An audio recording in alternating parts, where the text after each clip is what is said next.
مولانا صاحب یہ سوال پوچھا گیا کہ عرفات کے میدان میں اگر جماعت سے نماز پڑھیں گے تو وہ دونوں نمازیں ظہر اور عصر اکٹھی پڑھ سکتے ہیں، لیکن اگر ایک آدمی الگ سے وہ نماز پڑھ رہا ہے تو وہ نمازیں دونوں الگ الگ ہی پڑھے گا، اکٹھی نہیں پڑھ سکتا۔ اس کے بہت ضروری مسئلہ،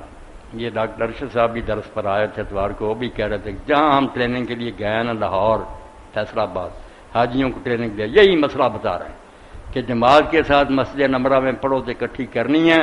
ورنہ اپنے اپنے کیمپوں میں نا پھر جدی جدی اثر اپنے وقت۔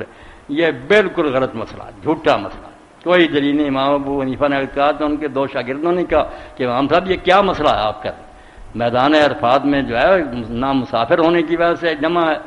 نہ وہ جماعت کی وجہ سے جمع ہے، وہاں عبادت ہی یہ ہے کہ لوگ دو اکٹھی نمازیں پڑھیں اور پھر شام تک دعا میں لگے رہیں۔ اب دیکھیں کہ ایک طرف یہ لوگ نا ہر وقت چیختے رہتے ہیں کہ صحابہ کو مانو رضی اللہ عنہ، اب صحابی کا عمل اور وہی صحابی جس نے حضور کی یہ جمع کی ساری کیفیت سمجھائی کہ کس طرح عرفات میں جمع کی، کس طرح مزدلفہ میں۔ امام بخاری لکھتے ہیں یہ 99واں باب ہے 89، باب الجمع بین الصلاتین بعرفہ، اور یہ فتح الباری کی جلد تیسری اور 513 صفحہ۔ وکان ابن عمر رضی اللہ تعالیٰ عنہ اذا فاتت الصلاۃ مع امام جمع بینہما، کہ جب حضرت عبداللہ بن عمر کو امام کے ساتھ نماز نہیں بھی ملتی تھی نا، جماعت نہیں ملی، وہ دونوں اکٹھی کر کے پڑھتے تھے۔ نیچے پھر ابن حجر رحمۃ اللہ نے بتا دیا کہ یہ کس کس جگہ آئی ہے، تو ابراہیم حربی نے کہا کہ امام ابن عمر کان اذا لم یدرک الامام یوم عرفہ، عرفے کے دن اگر امام کے ساتھ نہیں بھی جماعت ملتی تھی جمع بین الظہر والعصر تھی منزل، اپنے گھر میں پڑھتے تھے۔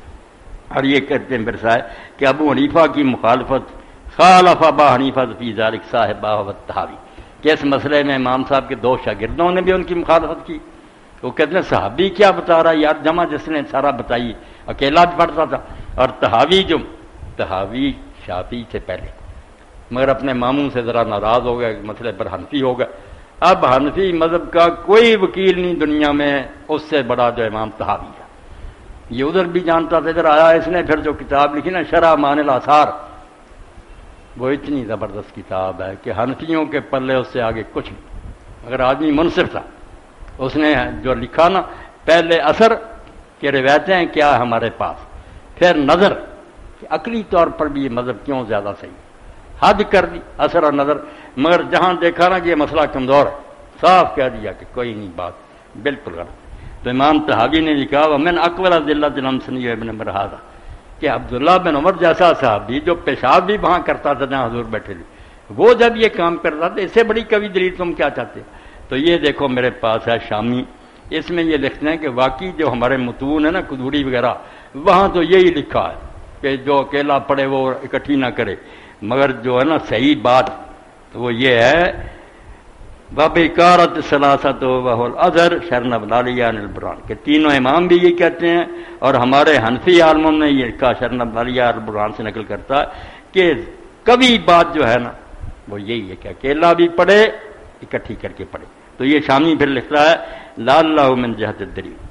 یہ یاد دلیل کی وجہ سے انہیں کہنا پڑا کہ دلیل ان کے پاس ہے، جو امام صاحب کہتے ہیں نا کہ وہ نہیں اکٹھی نہ پڑھے، ان کے پاس نہیں، اندازے ہی ہیں، دلیل ان کے لعلہ من جہت الدلیل، جو کہا کہ یہ قول اظہر ہے۔ اور آگے پھر لکھا وسا فی البدائع وغیرہ نقل تجلی علامہ قاسم عن الاسبیجابی وقال واعتمدہ برہان الشریعہ والنسی، اتنے چوٹی کے حنفی عالموں کا ذکر کیا کہ وہ سب کہتے ہیں صحیح بات یہ اسی پر اعتماد کرنا۔ اس لیے جو حج کو جائے کسی رفت میں نہ پڑھے کہ اثر الگ پڑھوں اور زور الگ پڑھوں، جب زور کا وقت ہو مسجد جائے یا اپنے خیمے میں اکٹھی، دو فرض زور دو فرض اثر، اور شام تک دعاؤں میں پھر لگا رہے، کوئی نہیں نماز الگ الگ پڑھنے کا حکم نہ کوئی طریقہ۔ تو صحیح قول جو ہے وہ یہی ہے، ٹریننگ دینے چاہیے، میرے جیسے لوگوں کو بلایا کریں تاکہ ان ٹریننگ دینے والوں کو بھی سمجھائے نا کہ تمہیں پتہ بھی ہے کہ تمہارے اپنے علماء نے ہار مان لی کہ ہمارا مذہب کمزور ہے، دلیل اسی کی ہے کہ اکیلے کو بھی الگ الگ پڑھنی اکٹھی پڑھنی چاہیے۔